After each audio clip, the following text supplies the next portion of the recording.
एक स्वदेशी जागरण मंच के पूर्वी उत्तर प्रदेश के विशेष कार्यक्रम स्वदेशी चौपाल में आप सभी का अभिनंदन और कृष्ण जन्माष्टमी की अनंत शुभकामनाएं। कुछ तकनीकी व्यवधान के कारण आज लाइव प्रसारण समेकित रूप से संपन्न नहीं हो पाया।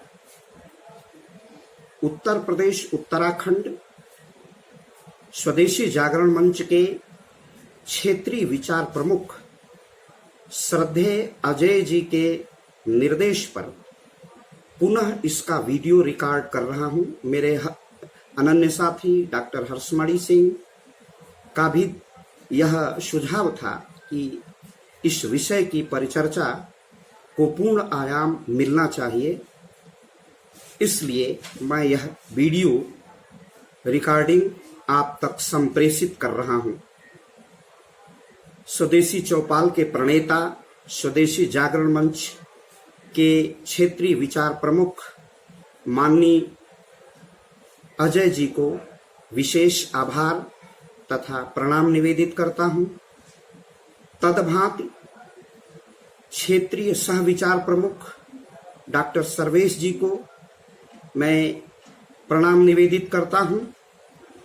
पूर्वी उत्तर प्रदेश के स्वदेशी जागरण मंच के सह संयोजक डॉक्टर विजय कुमार सिंह को भी मैं प्रणाम निवेदित करता हूं और सभी स्वदेशी प्रेमियों को जय स्वदेशी, जय जय स्वदेशी और स्वदेशी चौपाल आपको आत्मार्पित करता हूं।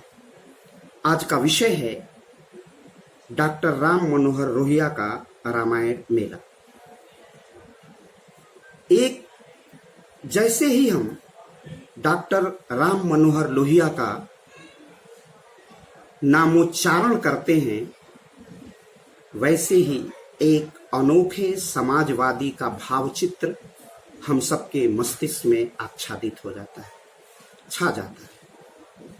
सचमुच एक अनोखा, सबसे पृथक समाजवादी, स्वतंत्रता संग्राम का अपराजेय योद्धा और जिसका समस्त चिंतन भारतीयता से ओतप्रोत है। एक नैसर्गिक संस्कृति निष्ठ समाजवादी जिसका संपूर्ण समाजवादी चिंतन का उत्स भारतीय संस्कृति और भारतीय दर्शन की उच्च उदारवादी परंपरा है। माननीय अजय जी विषय चयन के अद्वितीय शिल्पी हैं। उनका सदप्रयास रहता है कि हम अपने कार्यकर्ता, अपने स्वयंसेवकों से वह भाव उत्सर्जित करा सकूं जिसकी सामाजिक उपादेयता और वर्तमान में प्रासंगिकता हो। हम सबको ज्ञात है कि राम जन्मभूमि का विवाद माननीय सर्वोच्च न्यायालय द्वारा निर्णीत हो चुका है और भारत में आनंद का उत्सव मनाया जा रहा है। यह असाधारण क्षण है, असाधारण वेला है। राष्ट्र आनंद का उत्सव मना रहा है और आज यह सुखद संयोग है कि जिस दिन इस विषय की प्रतिस्थापना लाइव प्रसारण में होनी थी, देवयोग से आज कृष्ण जन्माष्टमी है और भारतीयता 3 महापुरुषों पर अवलंबित है, जिन्हें हम ब्रह्म भी कहते हैं और जिन्हें लौकिक महानायक के रूप में भी भारत भक्ति भावना से आराधना करता है, उपासना करता है। राम, कृष्ण और शिव। रामायण मेला और राम पर परिचर्चा डॉक्टर राम मनोहर लोहिया के चिंतन का स्पर्श करते हुए, उसकी चिंतन की परिधि का निर्धारण करते हुए कृष्ण के विवेक के उत्पत्ति के दिवस पर। यह अद्भुत संयोग है और इसलिए मैं अपने आप को धन्य समझता हूं और डॉक्टर राम मनोहर लोहिया एक अनोखे समाजवादी को भी अपनी विनम्र भावांजलि, राममय भावांजलि समर्पित करता। डॉक्टर राम मनोहर लोहिया जब अपने सामाजिक, राजनीतिक, आर्थिक चिंतन को समेकित करके, एकत्रित करके अपने समाजवादी सपनों का संसार बुन रहे थे, समाजवादी शिल्प का निर्माण कर रहे थे,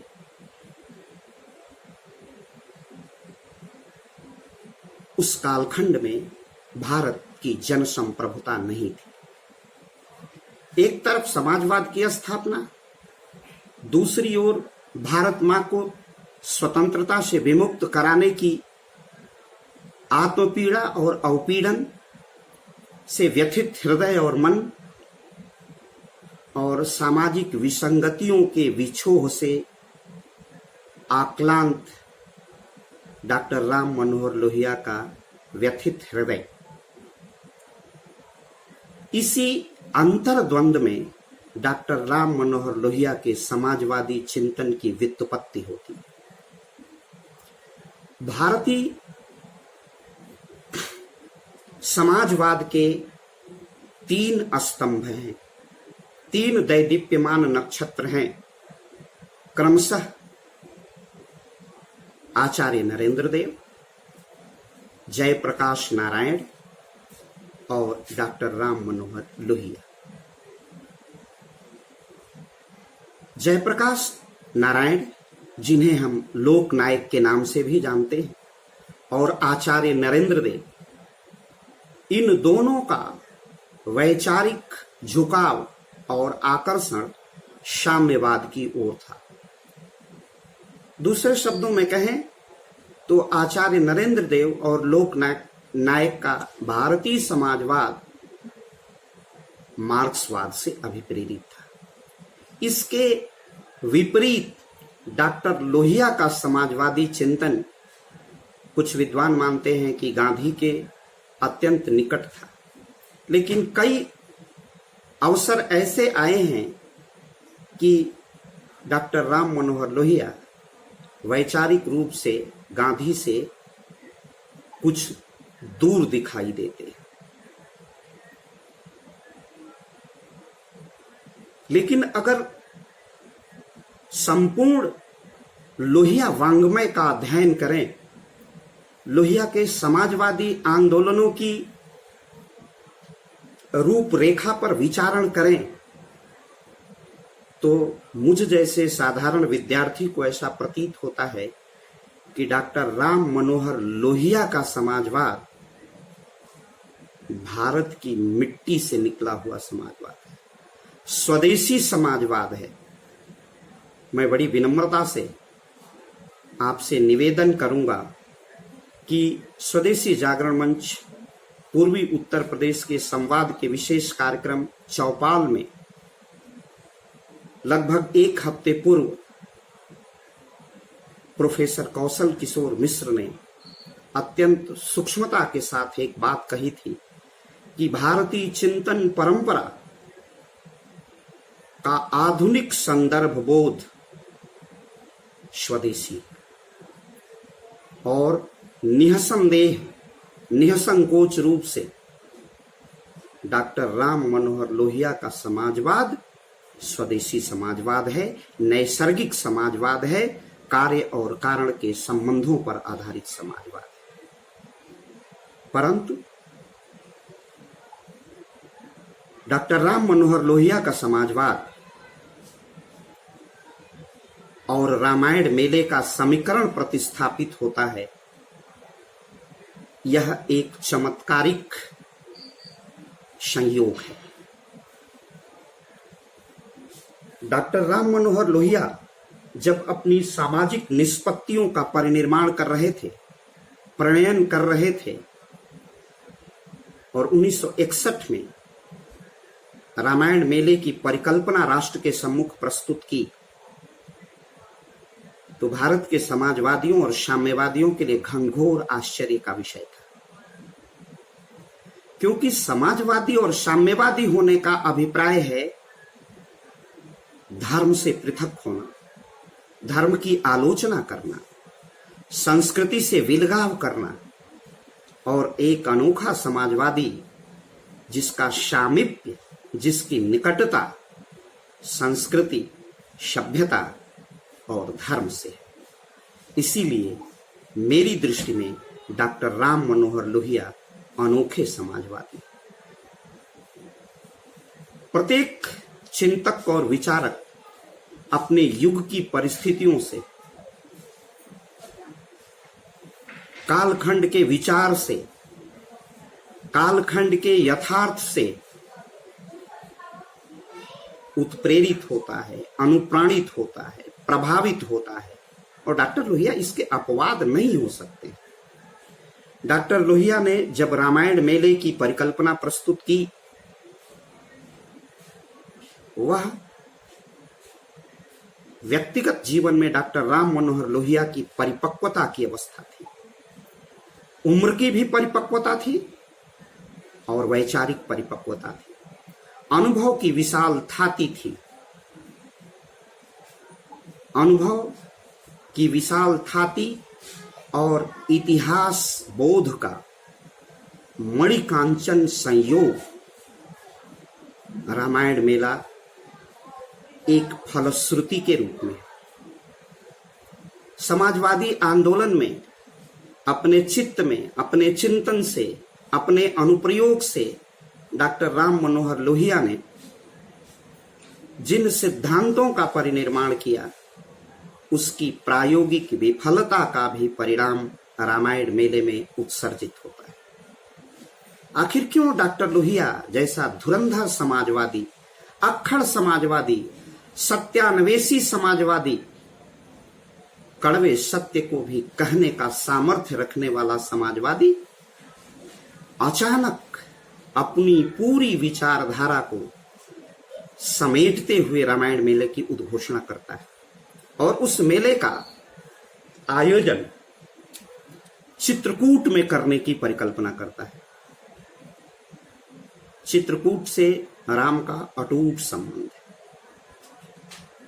वलकल वस्त्र धारण करके, राजसी वसन का परित्याग करके भगवान श्री राम जब अयोध्या से प्रयाग और प्रयाग से जब दूसरे पड़ाव पर पहुंचते हैं तो वो चिंतन का पड़ाव होता है, प्रयाग संवाद का पड़ाव है, जो चित्रकूट चिंतन का पड़ाव है। यहां से आगामी योजना बनती है, भविष्य के भारत के सुनहरे सपने बुने जाते हैं। भारत कैसी करवट लेगा, भारत में न्याय की प्रतिस्थापना कैसे होगी, ये चित्रकूट है।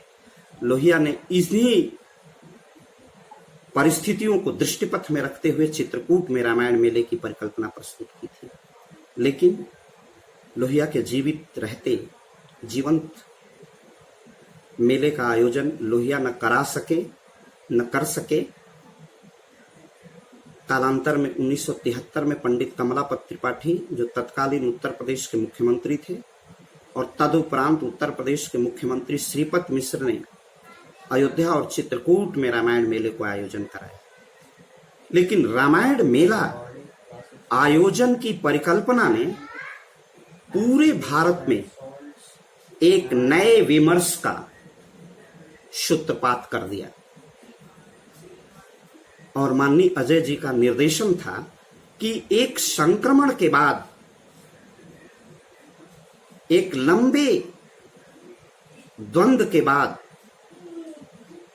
पुनः राम की प्रतिस्थापना भारत में हो रही है, जो 5 अगस्त 2020 का ऐतिहासिक क्षण है।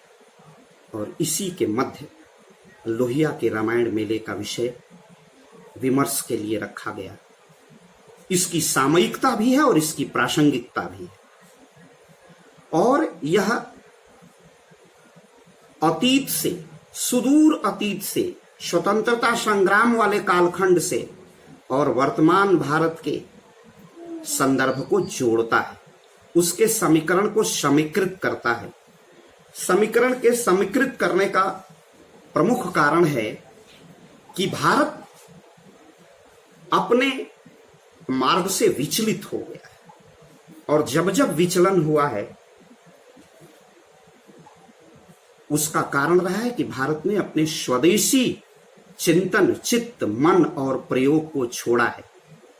और डॉक्टर लोहिया बार बार उसी का स्पर्श करते हैं।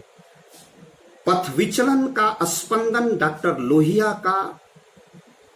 का संज्ञान है। उस स्पंदन को सुनते हैं, उसके सुनने की सामर्थ्य है, और उसी की तार्किक परिणति है रामायण मेला।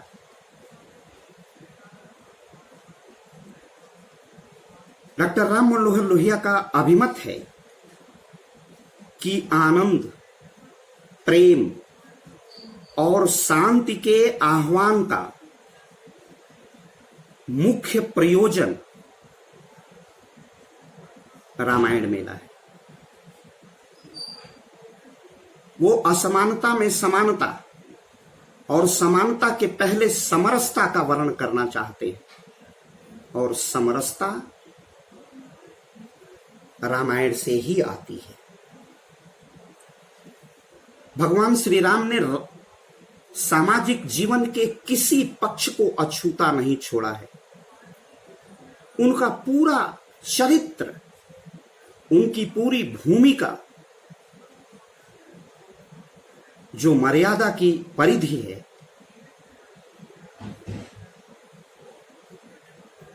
जो मर्यादा का सर्वोत्कृष्ट स्वरूप है,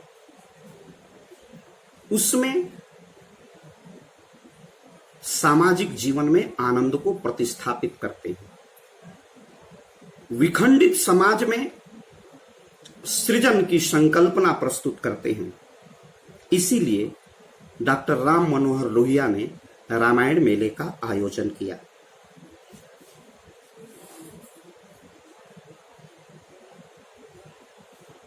डॉक्टर राम मनोहर लोहिया कहते हैं कि रामायण मेले का एकमेव उद्देश्य भारत की एकता और अखंडता को प्रतिस्थापित करना है।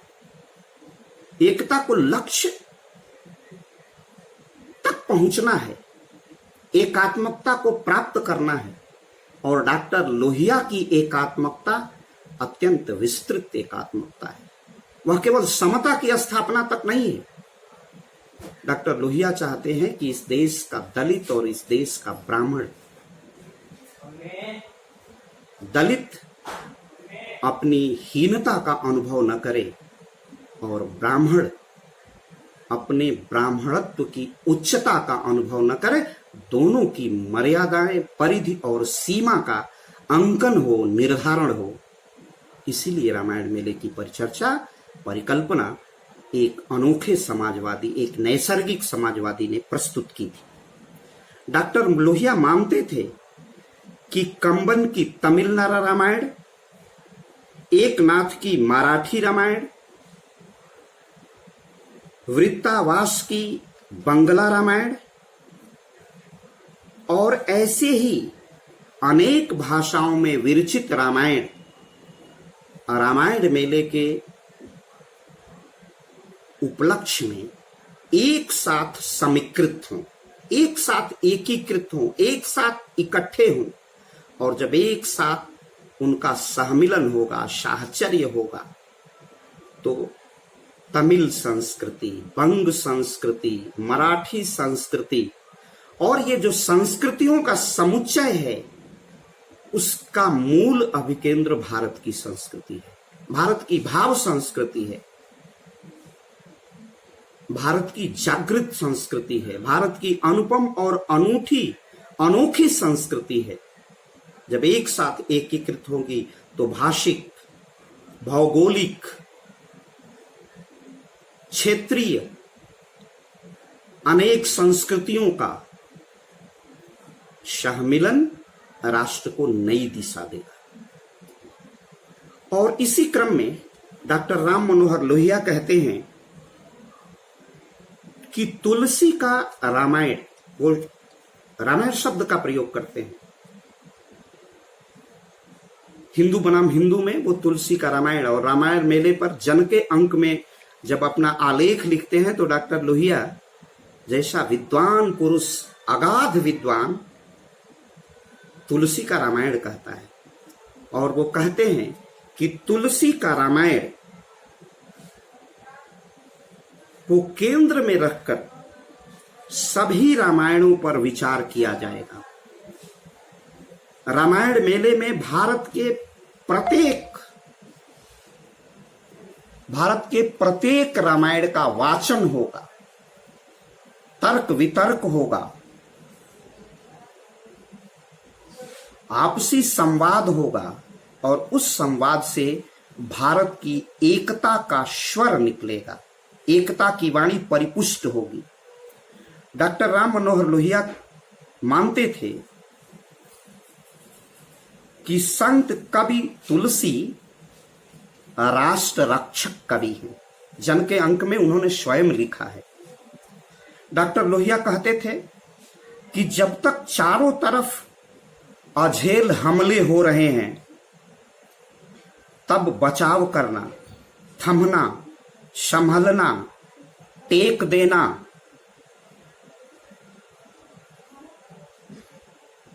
शायद तुलसी के बढ़कर कोई नहीं कर सकता। जब साधारण शक्ति आ चुकी है, यहां साधारण शक्ति का संबोधन जनशक्ति के रूप में डॉक्टर लोहिया करते हैं, उसको फैलाना, उसकी दिशा और दशा का निर्धारण करना, उसका प्रयोग करना, इस जनशक्ति का प्रयोग करना, और उस जनशक्ति को महा आनंद की ओर अग्रसर करना, तुलसी के अलावा एक और काव्य की आवश्यकता होगी। लेकिन उस काव्य की, यहां डॉक्टर राम मनोहर लोहिया का आशय एक नए रामायण लिखने की नहीं है,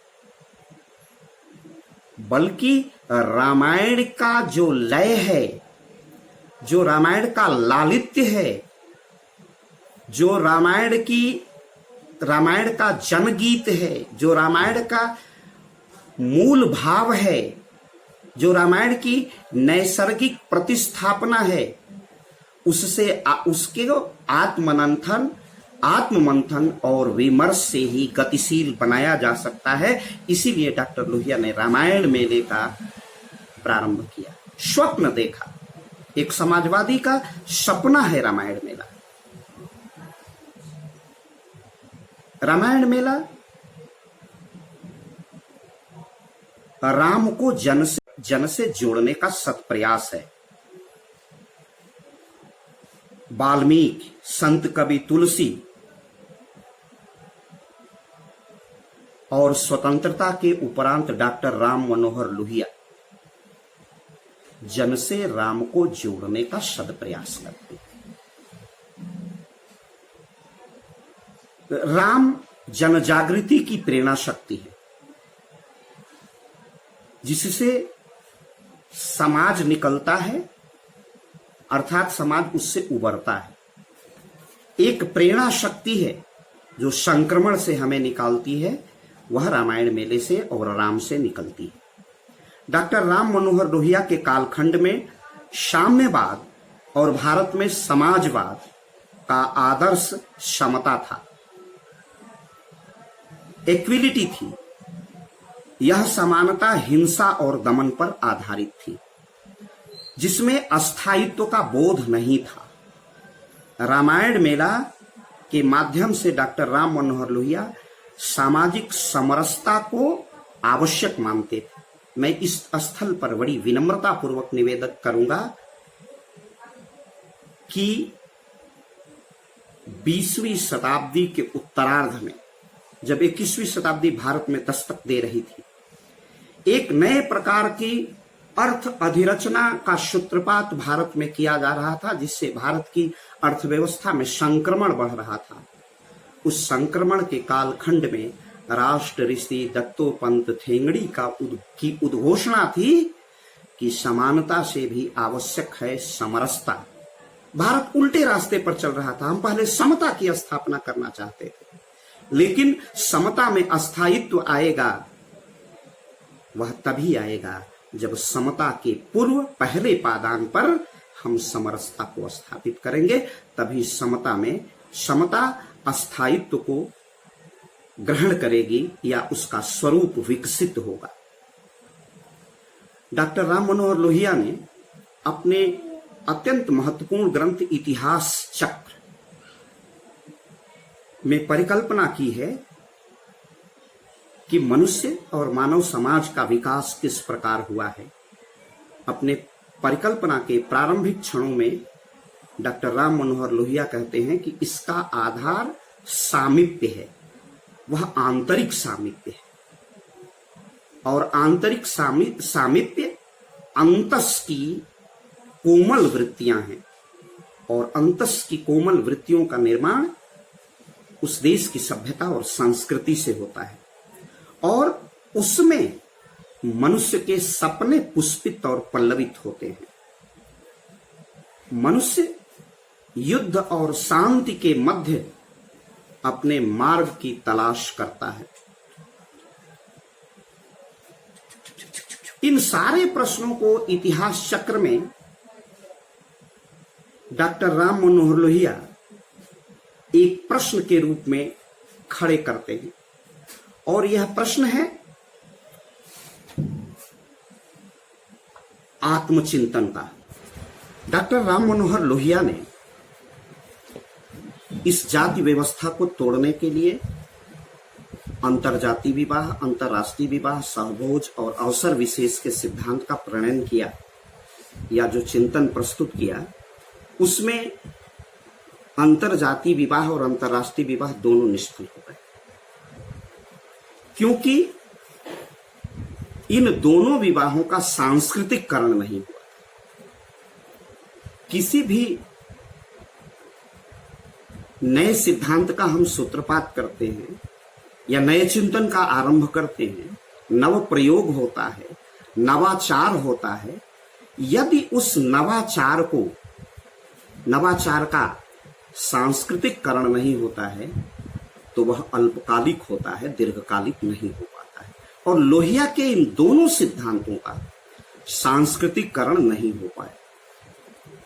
लोकनायक जयप्रकाश ने इसी प्रकार जनेऊ तोड़ो समाज जोड़ो का नारा दिया, लेकिन वह भी प्रयास सफल नहीं हुआ, क्योंकि उसका सांस्कृतिककरण नहीं हुआ।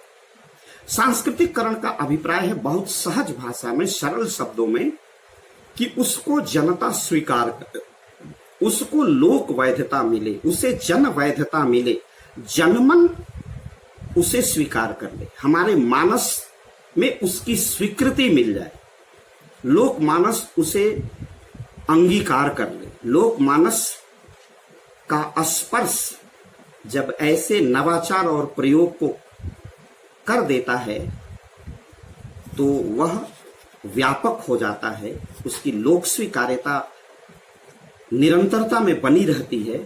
यही सांस्कृतिककरण है, और लोहिया के इन दोनों सिद्धांतों का सांस्कृतिककरण नहीं होता है। यद्यपि डॉक्टर लोहिया ने एक सिद्धांत दिया कि मनुष्य जाति समान प्रसव से उत्पन्न होती है, समान प्रसव का सिद्धांत दिया, समाजवादी आंदोलन किए, पूर्व से पश्चिम तक संपूर्ण भारत को समझाने का प्रयास किया, लेकिन डॉक्टर लोहिया का यह प्रयोग सफल नहीं हुआ। संभवतः यही वो कारक थे कि लोहिया को यह अनुभूति हो चुकी थी कि सामाजिक समरसता के बिना, सामाजिक समन्वय के अभाव में कोई सिद्धांत अपना स्वरूप और आकार ग्रहण करने में असफल हो जाता है। मैं बड़ी विनम्रता से राष्ट्र ऋषि दत्तोपंत ठेंगड़ी को अपनी विनम्र श्रद्धांजलि अर्पित करते हुए यह कहना चाहूंगा कि राष्ट्र ऋषि दत्तोपंत ठेंगड़ी इन समाजवादी चिंतकों से कितने आगे निकल चुके थे, जिसका कोई सानी नहीं। डॉक्टर लोहिया की उस असफलता की अनगूंज, उसका स्पंदन संभवतः राष्ट्र ऋषि को उसका भान हो चुका था। इसलिए राष्ट्र ऋषि ने कहा कि समानता लाने से भी आवश्यक है, समानता से भी अति आवश्यक है। प्रथम सोपान पर समानता नहीं समरसता होनी चाहिए। जब तक सामाजिक सहमिलन, समरसता, साहचर्य प्रतिस्थापित नहीं होगा, समाजवाद के कोई प्रयोग सफल नहीं हो सकते। और सामाजिक समन्वय, सद्भाव, साहचर्य सब कुछ सिखाता है रामायण मेला। डॉक्टर लोहिया जिस चीज से अत्यधिक व्यथित थे वह था अस्पृश्यता। और अस्पृश्यता, डॉक्टर लोहिया जिस चीज से अत्यधिक व्यथित थे वह थी अस्पृश्यता। अस्पृश्यता सामाजिक जीवन का कोड है। अस्पृश्यता से मनुष्य की जाति का स्वाभिमान, निर्भयता, स्वास्थ्य, सफाई सब कुछ चली जाती है। डॉक्टर लोहिया का मानना था कि अगर हम अस्पृश्यता का समापन नहीं करेंगे, समाहार नहीं करेंगे, तो हम विश्व बिरादरी में, अंतरराष्ट्रीय पंचायत में भी शूद्र बने रहेंगे, हेय बने रहेंगे। यहां शूद्र का अभिप्राय हेयता से। विश्व का नागरिक अस्पृश्यता को स्वीकार नहीं करेगा। डॉक्टर राम मनोहर लोहिया कहते हैं कि हम राम की भारतीयता जब तक सुनिश्चित नहीं करेंगे उन्हें विश्व नागरिक नहीं बना सकते। इसीलिए उन्होंने अस्पृश्यता के उन्मूलन का सुझाव दिया, परामर्श दिया।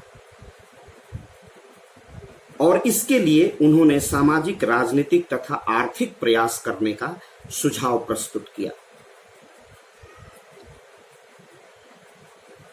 इस चट्टानी रोग से लड़ने के लिए डॉक्टर लोहिया ने दृढ़ता से कदम बढ़ाए, अनेक आंदोलन किए, मंदिरों में, यहां तक कि काशी विश्वनाथ, वाराणसी मंदिर में भी हरिजन प्रवेश को, दलितों के प्रवेश को सुनिश्चित कराया और डॉक्टर लोहिया को उसमें सफलता मिली। यह इस बात को ध्वनित करता है कि डॉक्टर लोहिया बार बार धर्म और संस्कृति के उन स्थूल स्वरूपों की तरफ जाते हैं।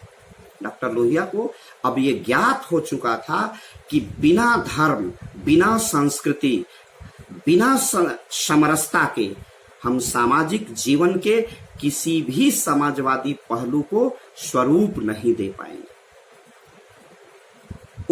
उसकी संरचना तैयार नहीं हो पाएगी और उसका सारा समाधान रामायण मेले में मिलता है। डॉक्टर लोहिया के सामाजिक विचारों में दूसरी जो सबसे बड़ी महत्वपूर्ण चीज है वह है सांप्रदायिकता। डॉक्टर लोहिया ने कहा कि सांप्रदायिकता में धर्म के दो स्वरूप निर्धारित होते हैं, जिससे सांप्रदायिकता को बल मिलता है। सांप्रदायिकता के यूं कहें कि दो पहलू हैं, एक है आंतरिक और एक है बाह्य।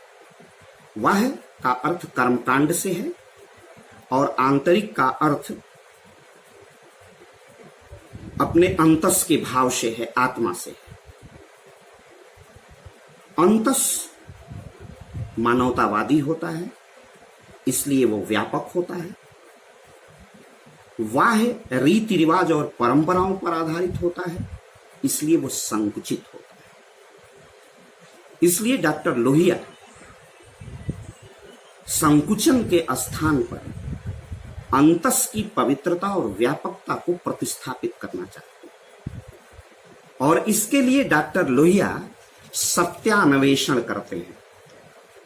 डॉक्टर लोहिया कहते हैं कि सांप्रदायिकता के समाधान का एक ही मार्ग है कि राजनीति सत्य का अनुसरण करे और इस सत्यान्वेषण में अनुभव और इतिहास का सम्मिश्रण करते हैं। अगाध इतिहास बोध और गहरी अनुभूति सांप्रदायिकता का समाधान है। इतिहास बोध या ऐतिहासिक दृष्टि के संदर्भ में डॉक्टर राम मनोहर लोहिया कहते हैं कि भारत के नागरिकों को, भारतवासियों को सत्य का इतिहास पढ़ाया जाए और सत्य को सतह पर स्थापित किया जाए। जब तक सत्य को सतह पर स्थापित नहीं किया जाएगा तब तक सांप्रदायिकता के समस्या का समाधान नहीं। डॉक्टर लोहिया कहते हैं कि भारत के नागरिकों को इतिहास के सत्य का संज्ञान कराया जाए। डॉक्टर लोहिया बहुत स्पष्ट शब्दों में कहेंगे, संभवतः डॉक्टर लोहिया के इन बातों की कभी विवेचना ही नहीं हुई, इन बातों का उत्सर्जन ही नहीं हुआ। लोहिया के मानस पुत्रों ने इन बातों को कभी उद्घाटित नहीं होने दिया, इसे रहस्य बनने दिया। डॉक्टर लोहिया बहुत स्पष्ट शब्दों में कहते हैं कि भारत के मुसलमान और भारत के हिंदू जब तक सत्य को छिपाते रहेंगे सांप्रदायिकता बनी रहेगी। डॉक्टर लोहिया ने कहा कि भारत के मुसलमानों को बाबर, गजनी और गोरी को आक्रांता मानना पड़ेगा, राम को अपना पूर्वज मानना पड़ेगा। हिंदुओं को भी रजिया, रहीम और रसखान का समादर करना पड़ेगा।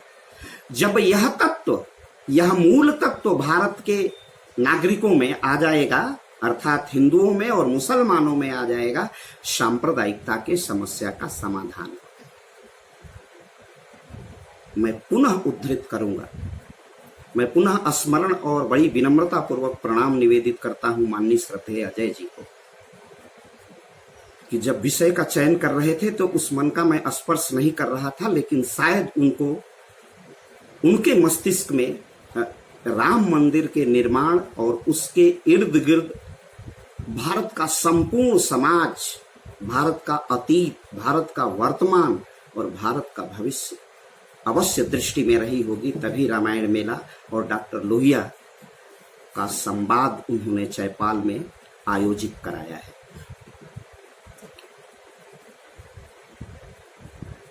वर्तमान में राम मंदिर का ये प्रसंग किसी से छिपा नहीं है और यदि यही तत्व होता, भारत के नर नारी अगर राम को अपना पूर्वज मानते, बहुत स्पष्ट शब्दों में भारत के अगर मुसलमान राम को अपना पूर्वज मानते, जबकि आनुवांशिक रूप के भारत का मुस्लिम समाज अरब का नहीं है, उसका डीएनए अरब का नहीं है, भारतीय है, संपूर्ण भारतीय है।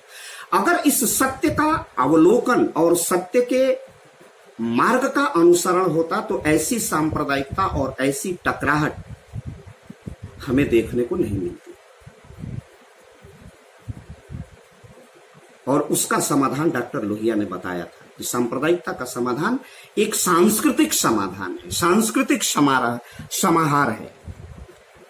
और उन्होंने सांप्रदायिकता के लिए, सांप्रदायिकता के इसी सत्य का अन्वेषण करने के बाद डॉक्टर राम मनोहर लोहिया ने जो सूत्र स्थापित किया वह था वास्तविक इतिहास बोध, सत्यान्वेषण, हृदय परिवर्तन, इतिहास की सही व्याख्या,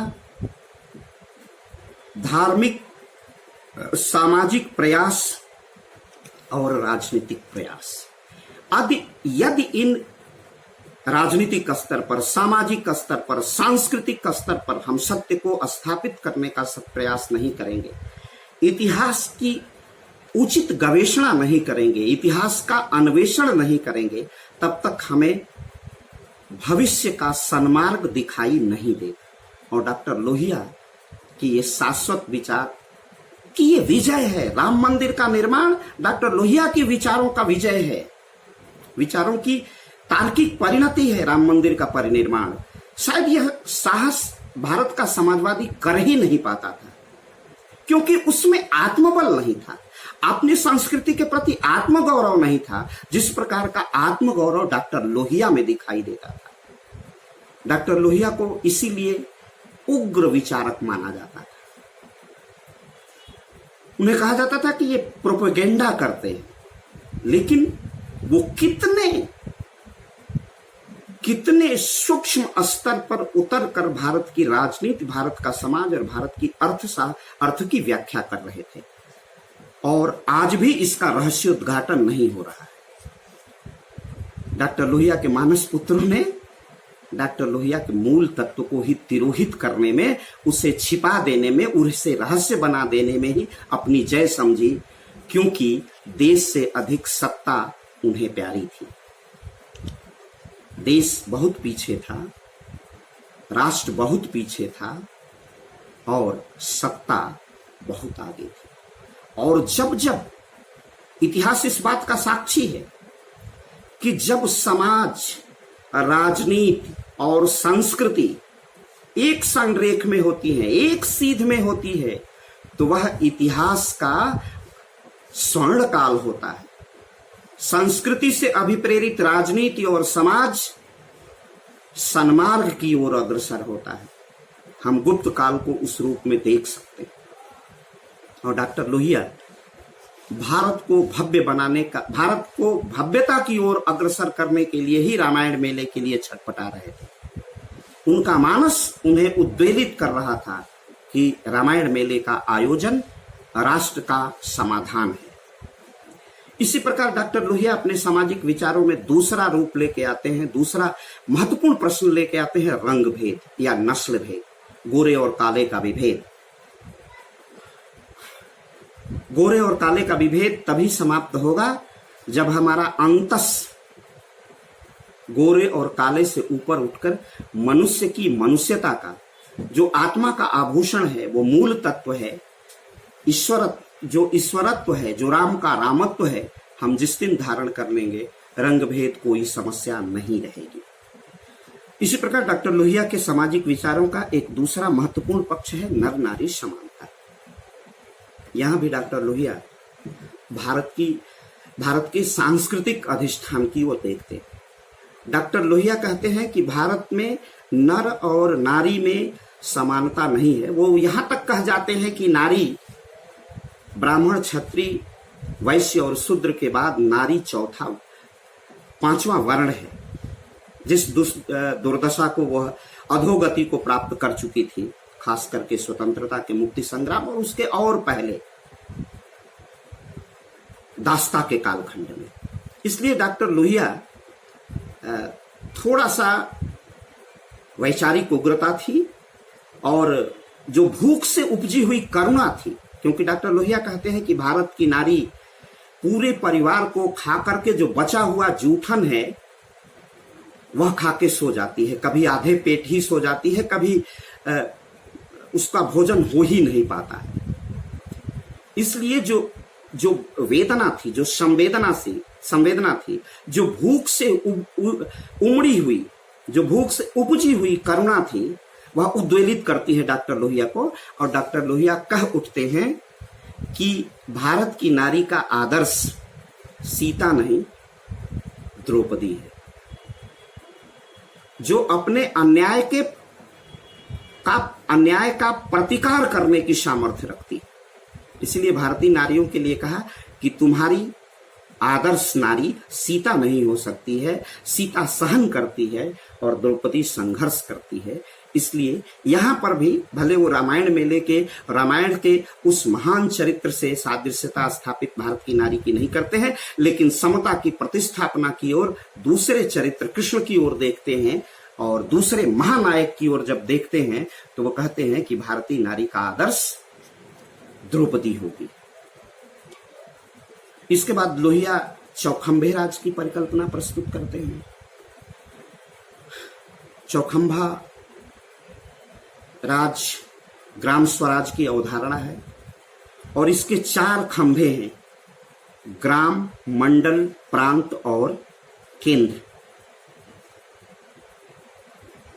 डॉक्टर लोहिया मानते हैं कि चौखंभा राज जनता की अकर्मण्यता को दूर करेगा। जनतंत्र में गहरी आस्था है डॉक्टर लोहिया की, और जन और तंत्र के बीच जो दुराव होगा वह जिस मात्रा और अनुपात में दूर होगा, उसी मात्रा और अनुपात में नागरिक जीवन सचेष्ट होगा। और इसी में वो स्लोगन देते हैं, जिंदा कौमें 5 वर्ष की प्रतीक्षा नहीं करती।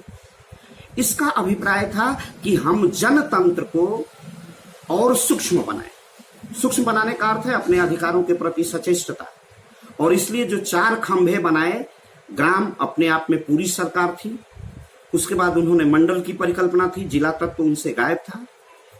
उसके बाद उन्होंने प्रांत और देश या केंद्र की परिकल्पना प्रस्तुत की और उन्होंने कहा कि गांव के कूड़े को गांव की सरकार बुहेरेगी, प्रांत के कूड़े को प्रांत की सरकारें, और केंद्र की सरकार केंद्र की राजनीति को दुरुस्त करेगा। इसलिए डॉक्टर लोहिया इस चौखंभा राज्य के माध्यम से लोकतंत्र को सहभागी लोकतंत्र, जनता, एक एक नागरिक उस लोकतंत्र के लिए सचेष्ट हो जाए, लोकतंत्र के लिए जीवंत हो जाए, अधिकारों से अधिक अपने कर्तव्यों को जाने। यह डॉक्टर लोहिया का सहभागी लोकतंत्र। और डॉक्टर लोहिया इसीलिए चौखंभे राज्य की परिकल्पना को प्रस्तुत किया था। और चौखंभे राज्य की परिकल्पना का एक अन्य आधार था, उन्होंने इसको प्राप्त करने के लिए 2 सिद्धांत दिए, विकेंद्रीकरण का और अंग्रेजी हटाओ। भाषा के प्रश्न को वो छेड़ते हैं। विकेंद्रीकरण कहते हैं कि गांव को अधिक से अधिक स्वतंत्रता दो, अधिक से अधिक अधिकार दो। गांव की सरकार अपनी समस्याओं का समाधान करेगी तभी जब उसके पास आर्थिक और वित्तीय आर्थिक अधिकार होगा और उसके पास राजनीतिक निर्णय लेने की सामर्थ्य होगी। तो निर्णय निर्माण और नीति निर्माण वो गांव को देना चाहते थे। वो उनका लोहिया का चौखंभा राज, उनके ग्राम स्वराज की अवधारणा है जो गांधी के बहुत निकट जाती है। दूसरा महत्वपूर्ण प्रश्न उन्होंने सत्ता के व्यापक विकेंद्रीकरण। सत्ता एक स्थान पर ठहरेगी तो उसमें सड़ांध होगी, उसमें सड़न होगी। और डॉक्टर लोहिया जब रामायण मेले की परिकल्पना करते हैं तो राम का महानायकत्व तो उनके मस्तिष्क में अवश्यमेव होगा। इसलिए वो चाहते हैं कि सत्ता विकेंद्रित हो, एक स्थान पर न हो, क्योंकि सत्ता प्रभुत्व सदैव मद देता है। सत्ता भ्रष्ट करती है, परम सत्ता परम भ्रष्ट करती है और सत्ता की निरंतरता भ्रष्टाचार की निरंतरता होगी। डॉक्टर लोहिया इसका भान कर चुके थे, इसलिए उन्होंने व्यापक विकेंद्रीकरण की अवधारणा प्रस्तुत की। दूसरा प्रश्न अंग्रेजी हटाओ का था। चौखंबा राज को स्थापित करने के लिए डॉक्टर लोहिया को ज्ञात था कि एक औपनिवेशिक भाषा भारत के नागरिकों में औपनिवेशिक भाव ही भरती, श्रेष्ठता का भाव भरती। एक अंग्रेजी बोलने वाला आदमी मुंह टेढ़ा करके अंग्रेजी बोल देगा तो बाकी सामने वाले जो अंग्रेजी नहीं जानते हैं उन्हें वह मूर्ख समझता है। ये उच्चता का भाव एक सामंतवाद लाता है, एक विभेद पैदा करता है। और दूसरा उन्होंने कारण कहा कि भाषा से पारदर्शिता समाप्त हो जाती है। हिंदी जानने वाला आदमी अगर प्रशासनिक भाषा हिंदी होगी तो वह सत्य को जानेगा। मुझे कहने में कोई संकोच नहीं है कि आज भी हमारे भारत के वित्त मंत्री, जितने वित्त मंत्री हैं, अधिकाधिक समस्त वित्त मंत्रियों ने अपने भाषण का, जो बजट का भाषण है, वित्तीय विवरण का भाषण है, वो अंग्रेजी में ही प्रस्तुत करते हैं। यदा कदा समाचार पत्रों में उसका प्रकाशन हो जाता है। तो आज भी हम अपने सरकार के वित्तीय विवरण को आम आदमी समझ और जान नहीं पाता है। ये भाषा की दुरूहता और जटिलता होती है। शैंपेन के बोतल पीने वाले लोग भारत की नीतियां बनाते हैं जो अंग्रेजी बोलते और पढ़ते जानते हैं, जिन्हें भारत की विशालता की, भारत की जनभाषा की, भाषा संवेदना है, भाषा अनुभूति है, भाषा अनुभव की पराकाष्ठा है। भाषा हमें जन से जोड़ती है और जब हम जन भाषा की जगह पर आंग्ल भाषा को अपनाएंगे तो वह प्रशासन जनता से कोसों दूर होगा। इसलिए उन्होंने आंदोलन चलाया, अंग्रेजी हटाओ। ये दो यक्ष प्रश्न आज भी है, आज भी भारत को किसी न किसी रूप में प्रताड़ित कर रहे हैं। इसलिए डॉक्टर लोहिया ने ग्राम स्वराज अपने चौखंबा राज की परिकल्पना में विकेंद्रीकरण का प्रयास लगातार भारत में आज भी हो रहा है, और आज भी उसके प्रति विमर्श हो रहा है कि किस अनुपात और किस मात्रा में विकेंद्रीकरण होना चाहिए, किस में मात्रा में नहीं होना चाहिए, किन क्षेत्रों में होना चाहिए, किन क्षेत्रों में नहीं होना चाहिए। लेकिन विकेंद्रीकरण से हम जनतंत्र को और जनतांत्रिक बनाते हैं, जनतंत्र को और सूक्ष्म बना देते हैं, जनतंत्र की चेतना को और व्यापक और विस्तृत बना देते हैं। इसलिए डॉक्टर लोहिया विकेंद्रीकरण को आवश्यक एवं अनिवार्य मानते हैं।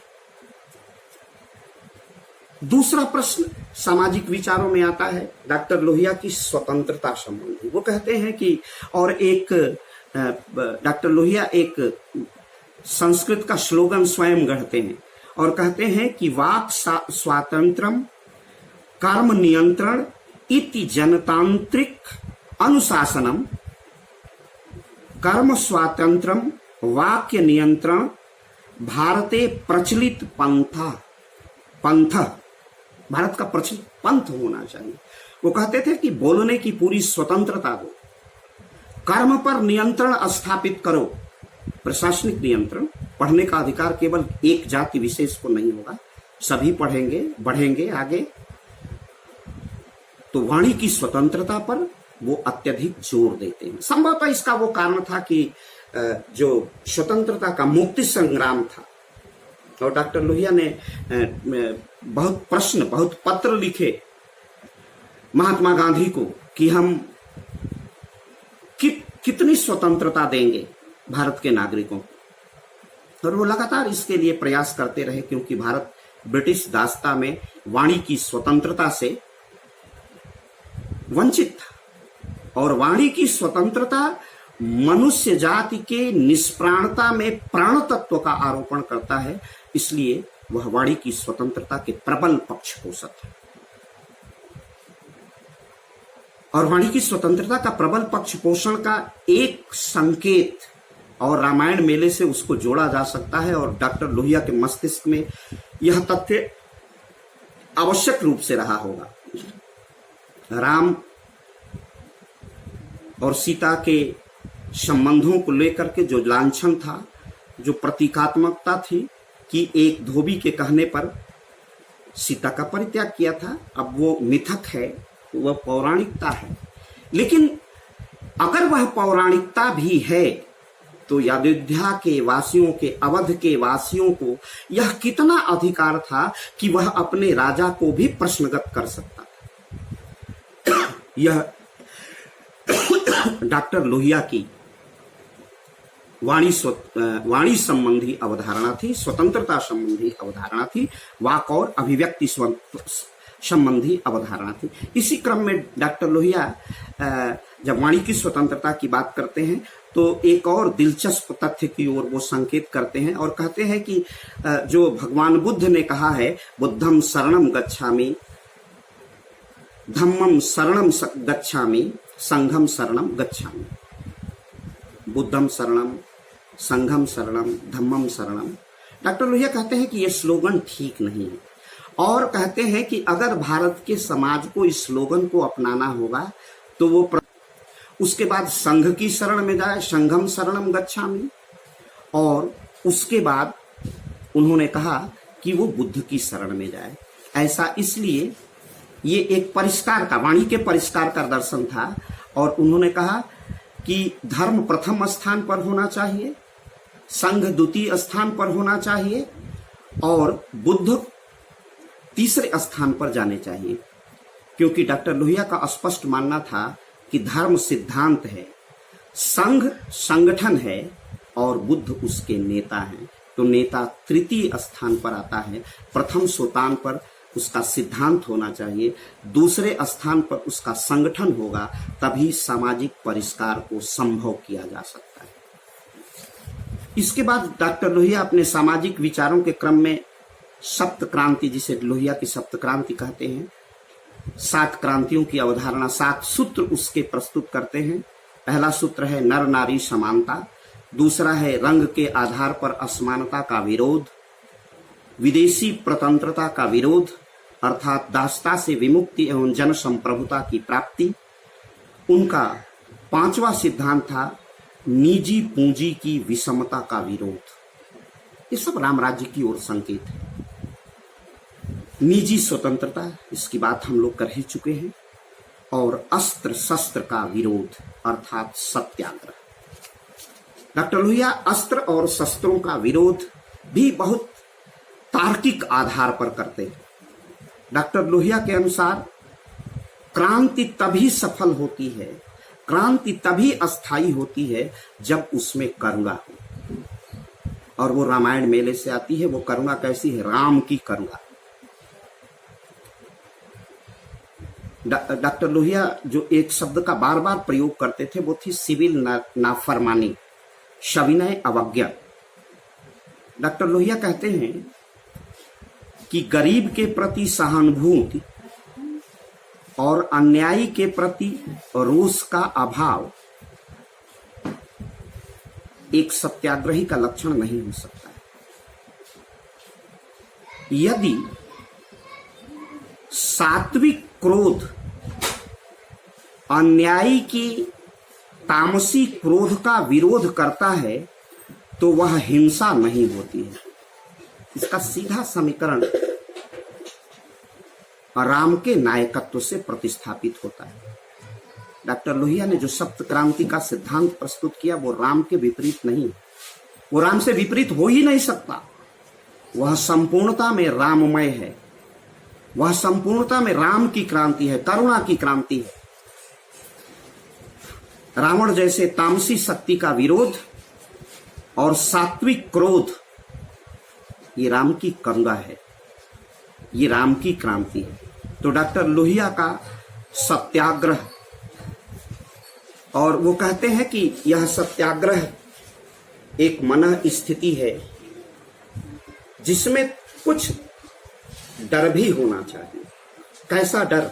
तो डॉक्टर लोहिया कहते हैं ये डर समाज का डर होना चाहिए। हमारे प्रशासन को, हमारी राजनीतिक व्यवस्था में एक डर होना चाहिए। उसका लक्ष्य है प्राप्त करना, अन्याय को समाप्त करना, न्याय की प्रतिस्थापित करना, समरसता को स्थापित करना। इसलिए उसमें डर होना चाहिए, जनता का डर, लोक लाज का डर। डॉक्टर लोहिया कहते हैं कि राज हमेशा लोकलाज से चलना चाहिए। इसीलिए कहते हैं उनका सत्याग्रही मन कैसा है? डॉक्टर लोहिया का सत्याग्रही मन है जिसमें गाय की भीरुता भी हो और शेर की निर्भयता भी हो। इन दोनों का सम्मिश्रण डॉक्टर लोहिया का सत्याग्रह है, और यह नायकत्व भाव राम में दिखाई देता है। डॉक्टर लोहिया इसीलिए कहते हैं कि सत्याग्रह प्रेम और रोष का सम्मिश्रण है। हम सत्य का आग्रह करने के क्रम में रोष भी प्रकट करेंगे और प्रेम भी दिखाएंगे। और रोष अस्थाई, प्रेम अस्थाई। और वो कहते हैं कि मानवीय इतिहास के दो शस्त्र हैं, वह है तर्क और हथियार। सविनय अवज्ञा तर्क और तर्क का एक हथियार है, अस्त्र है, और उसका समन्वय भी है। तो तर्क का, सविनय अवज्ञा में तर्क अर्थात सत्य का अन्वेषण, और उसका जो दूसरा हथियार है वह है अन्यायी का प्रतिकार करना, और इसी से समन्वय की प्रतिस्थापना होती है। सत्याग्रह अल्पकालिक नहीं है, यह क्षणिक नहीं है, यह दीर्घकालिक और असंख्य परिवर्तन करने में सक्षम है। और राम का सत्याग्रह इसी प्रकार का सत्याग्रह था। और इशारों में, संकेतों में डॉक्टर लोहिया का सत्याग्रह और महात्मा गांधी का सत्याग्रह राम के सत्याग्रह के समीप चला जाता है। वो एक समाजवादी हैं, सामीप्य डॉक्टर लोहिया का गांधी से लोग स्थापित करते हैं, विद्वज्जन स्थापित करते हैं और बाह्य तौर पर वह दिखता भी है। लेकिन डॉक्टर लोहिया की सिविल नाफरमानी का जो संवेदना का सत्य है वह स्थापित करता है कि डॉक्टर लोहिया का सत्याग्रह राम का सत्याग्रह है। वह राम से प्रेरित है, राम से अनुप्राणित है। इसलिए डॉक्टर लोहिया कहते हैं कि जो भारत की दार्शनिक शुभेच्छा है और जो भारत का राजनीतिक संघर्ष होना चाहिए वह मानव प्रक्रिया के दो पृथक भाग, दार्शनिक शुभेच्छा और राजनीतिक संघर्ष, और दोनों पृथक भाग हैं, परंतु दोनों का मिलना अवज्ञा या सत्याग्रह कहलाता है। और यह राम के अलावा कहां दिखाई देता है? राम किसकी अवज्ञा करते हैं? आसुरी शक्तियों के विरुद्ध सत्याग्रह करते हैं, उनकी अवज्ञा करते हैं। वो अवज्ञा आवश्यक है, लेकिन सबरी के प्रति उनकी करुणा है, सामान्य जन के प्रति, निषादराज गुह्य के प्रति उनकी करुणा है। तो करुणा और क्रांति को एक साथ जीने का सामर्थ्य अगर भारतीय इतिहास के किसी महानायक में है तो वह राम में है, और इसीलिए डॉक्टर लोहिया का रामायण मेला है।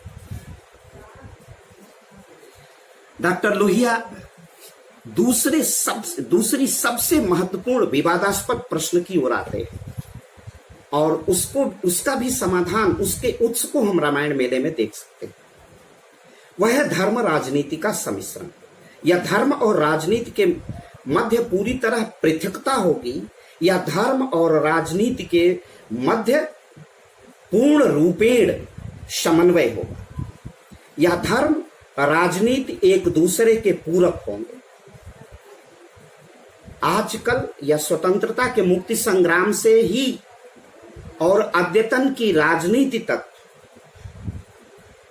धर्मनिरपेक्षता का अर्थ ही है धर्म और राजनीति का पृथक्करण। धर्मनिरपेक्षता जो सेकुलर शब्द है वो हिंदी अनुवाद उसका धर्मनिरपेक्षता हुई है, लेकिन भारतीय संविधान में उसे पंथ निरपेक्ष कहा गया। विद्वानों ने, हमारे संविधान सभा के मनीषियों ने तो धर्मनिरपेक्ष शब्द की परिचर्चा ही नहीं की, पंथ निरपेक्षता की भी परिचर्चा नहीं की। लेकिन डॉक्टर लोहिया की जो धर्मनिरपेक्षता है वह वस्तुतः धर्म सापेक्षता है। ऊपरी तौर पर वह भी धर्म और कर्मकांड का विरोध करते हैं, वो धर्म और राजनीति का समन्वय बाह्य तौर पर नहीं करना चाहते हैं। लेकिन डॉक्टर लोहिया ने धर्म और राजनीति के विभेद को के समापन की लगभग घोषणा कर दी थी और एक बहुत ही अनूठा स्लोगन गढ़ा था। उन्होंने कहा था कि धर्म दीर्घकालिक है और राजनीति अल्पकालिक है, और एक स्लोगन का परिनिर्माण करते हैं कि धर्म दीर्घकालिक राजनीति है और राजनीति अल्पकालिक धर्म है।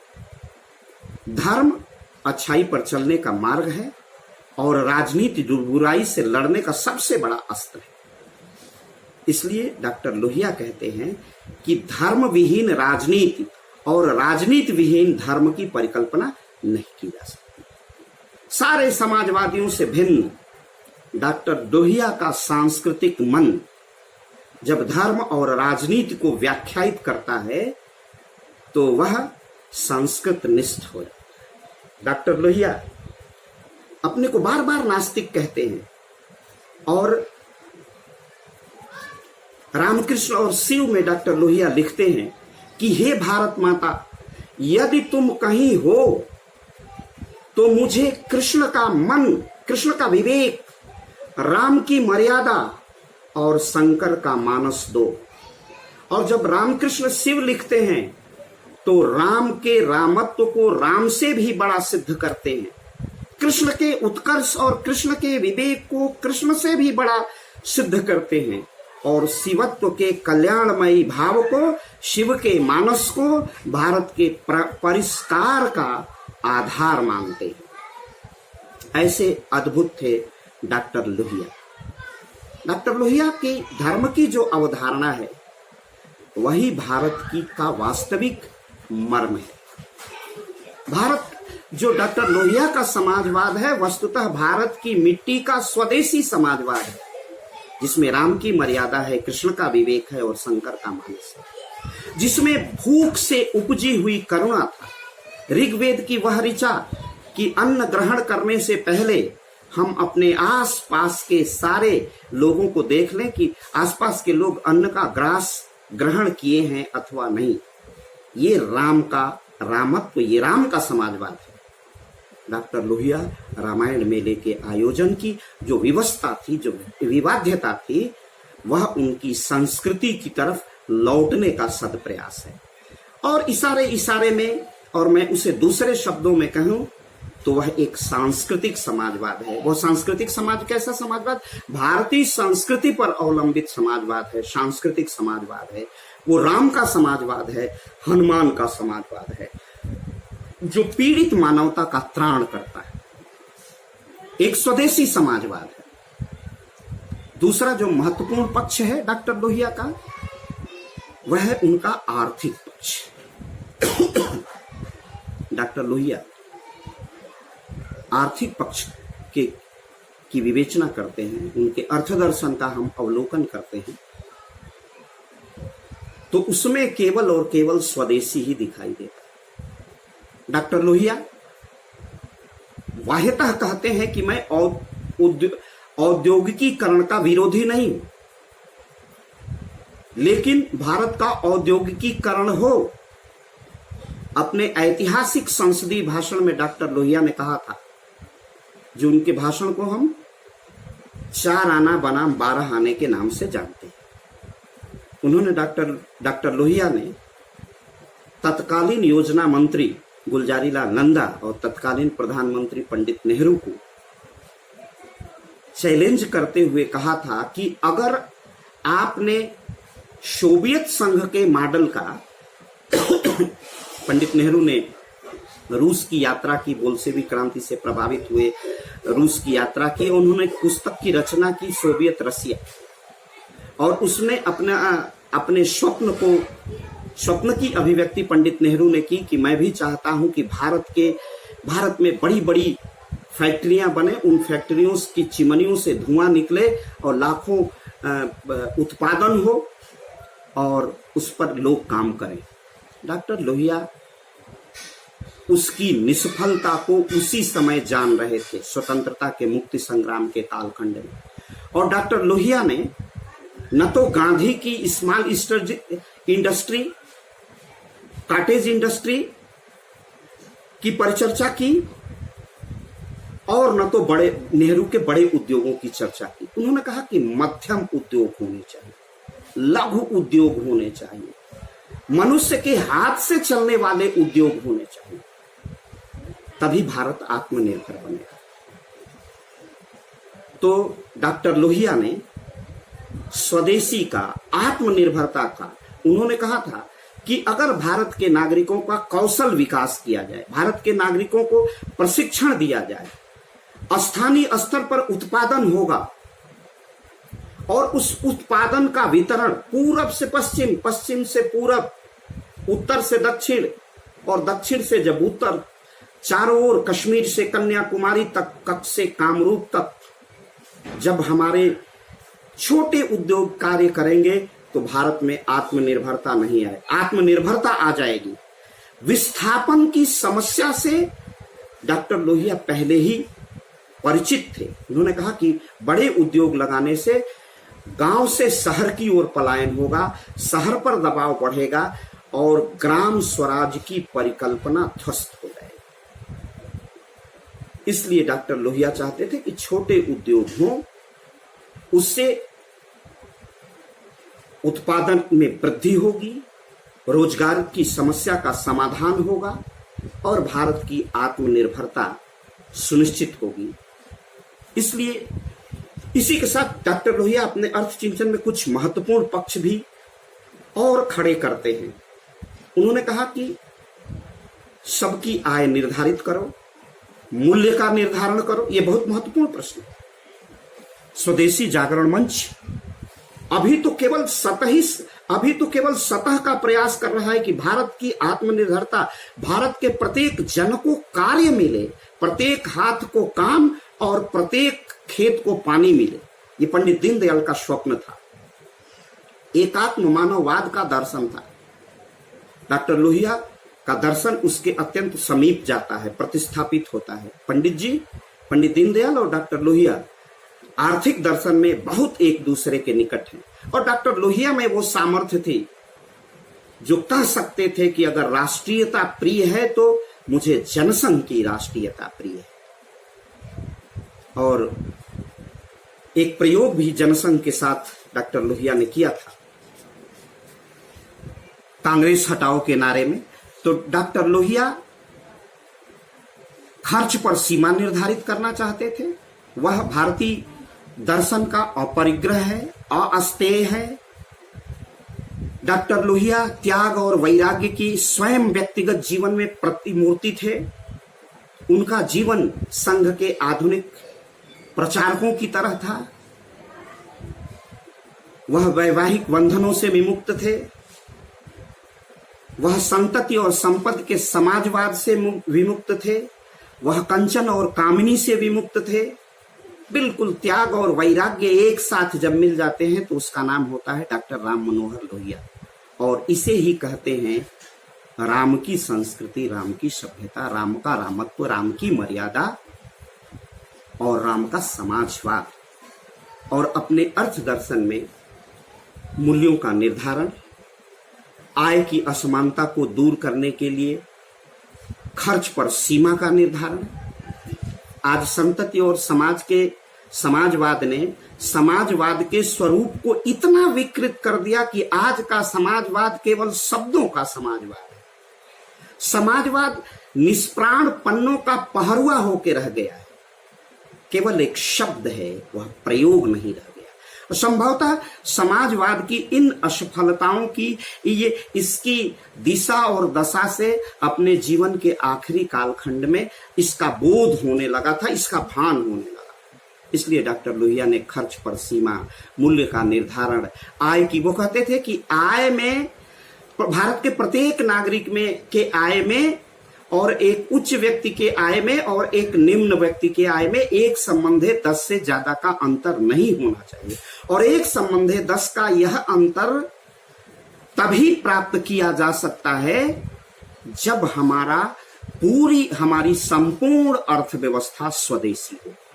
हर हाथ को काम मिलेगा, हर खेत को पानी मिलेगा। एक तरफ हम लघु उद्योग प्रतिस्थापित करेंगे, जिसका अब की नई परिभाषा है, अर्थशास्त्री लोग उसे जानते हैं। भारत के वर्तमान प्रधानमंत्री उस दिशा में शत प्रयास कर रहे हैं। हमारे राष्ट्रीय स्वयंसेवक संघ के पूज्य सर संघ चालक ने भारत की आत्मनिर्भरता का एक मार्ग ढूंढा है, खोजा है। और यही हमारा ये तीसरा विकल्प है, राम का विकल्प तीसरा विकल्प है। न हम साम्यवाद के रास्ते पर चलकर आत्मनिर्भर हो सकते हैं, न तो समाजवाद के रास्ते पर आत्मनिर्भर हो सकते हैं, न तो पूंजीवाद जिसमें केवल भौतिक लालसा है, उस मार्ग का अनुसरण करके हम आत्मनिर्भर हो सकते हैं। भारत के आत्मनिर्भरता का राजपथ, हमारे आत्मनिर्भरता का राजपथ तभी स्थापित होगा, वह राजपथ तभी सुनिश्चित होगा जब हम स्वदेशी के अर्थ दर्शन को, डॉक्टर लोहिया के स्वदेशी की अवधारणा को आत्मसात करेंगे। इसी के साथ डॉक्टर लोहिया का एक और महत्वपूर्ण पक्ष है रामायण मेले से, वह है डॉक्टर लोहिया का संस्कृति के प्रति अनन्य अनुराग और चंचल आकर्षण। डॉक्टर राम मनोहर लोहिया संस्कृति के प्रति अगाध आस्था रखते हैं। उसकी कुछ कड़वाहट का भी उन्हें अनुभव और अनुभूति होती है, उसे भी कह देते हैं। और डॉक्टर लोहिया कहते हैं, शंभूक प्रकरण को लेते हैं, कई ऐसे मिथक को वो लेते हैं, लेकिन उन समस्त मिथकों को लेते हुए कुछ आलोचना प्रत्यालोचना करते हुए भी डॉक्टर लोहिया का स्पष्ट अभिमत था कि भारत की उदारवादी परंपरा, वो कहते हैं एक प्रतीक गढ़ते हैं कि यह देश वशिष्ठ की कट्टर परंपरा का अनुसरण नहीं करेगा, यह देश वाल्मीकि की परंपरा का अन्वेषण करेगा, अनुसरण करेगा, अनुगमन करेगा। इसका अभिप्राय क्या था? कुछ समाजवादी मित्र आज भी उसे वशिष्ठ अर्थात ब्राह्मणवाद, ऋषियों का वाद, मनुवाद कह देते हैं, और कुछ लोग उसे साम्यवादी तो उसे स्वीकार ही नहीं करते हैं। लेकिन डॉक्टर लोहिया का अर्थ क्या था? वाल्मीकि अर्थात राम। राम को जन्म देने वाले कौन हैं? राम के नायकत्व को जन जन तक पहुंचाने वाले कौन हैं? राम की करुणा को, राम की मर्यादा को, कृष्ण के उत्कर्ष को, कृष्ण के विवेक को, कृष्ण के दर्शन को और शिव के कल्याणकारी मन को जन जन तक पहुंचाने वाले कौन हैं? वाल्मीकि। वह है वाल्मीकि की उदार परंपरा अर्थात राम की परंपरा, राम की मर्यादा। और दूसरा रास्ता है संस्कृति का रास्ता, सांस्कृतिक अधिष्ठान। क्योंकि डॉक्टर लोहिया के जीवन के अंतिम कालखंड में यह स्पष्ट हो चुका था कि समाजवाद का सपना जो समाजवाद के नवयुवकों ने 20वीं शताब्दी के प्रारंभ में भारत में देखना प्रारंभ किया था, वह स्वप्न पूरा होने वाला नहीं है। वह स्वप्न तभी पूरा होगा जब भारत में राम की व्यापकता, राम की समरसता, राम का रामत्व, कृष्ण का विवेक और शंकर का मानस स्थापित होगा।